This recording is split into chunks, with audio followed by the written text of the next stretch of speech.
मध्य प्रदेश और छत्तीसगढ़ में सरकारी भर्ती परीक्षाओं में लगातार बड़े विवाद और घोटाले सामने आ रहे हैं, जो युवाओं के लिए निराशाजनक साबित हो रहे हैं। हाल ही में 2024 की अपेक्स बैंक भर्ती परीक्षा में गड़बड़ी का एक ताजा मामला सामने आया है, जिसमें नियमों की खुलेआम अनदेखी की गई।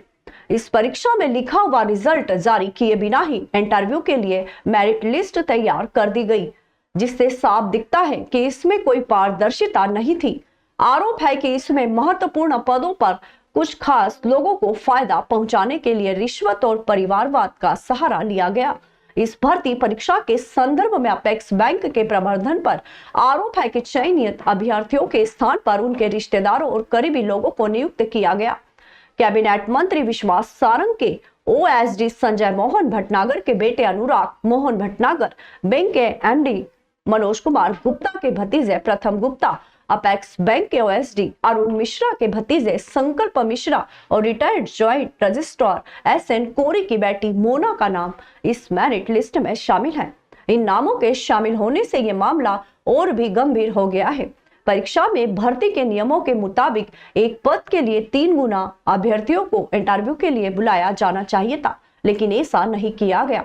इसके बजाय कुछ पदों के लिए अधिक अभ्यर्थियों को इंटरव्यू के लिए बुलाया गया, जिससे ये साफ हो गया है कि ये प्रक्रिया मनमानी थी। इसके अलावा भर्ती प्रक्रिया के दौरान कुछ उम्मीदवारों के नंबर भी छिपाए गए और अलग अलग पदों के लिए बिना नियमों के कॉल लेटर्स भेजे गए, जिससे पूरी प्रक्रिया पर सवाल उठने लगे।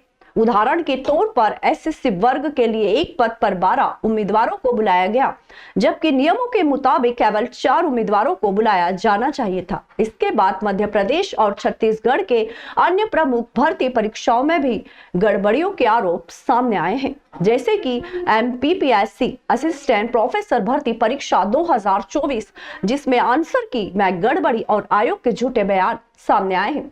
इसके अलावा पुलिस आरक्षक भर्ती परीक्षा 2023 में भी लिखित और फिजिकल परीक्षा के परिणामों में भारी गड़बड़ियां पाई गई, जिससे कई योग्य उम्मीदवारों को बाहर कर दिया गया।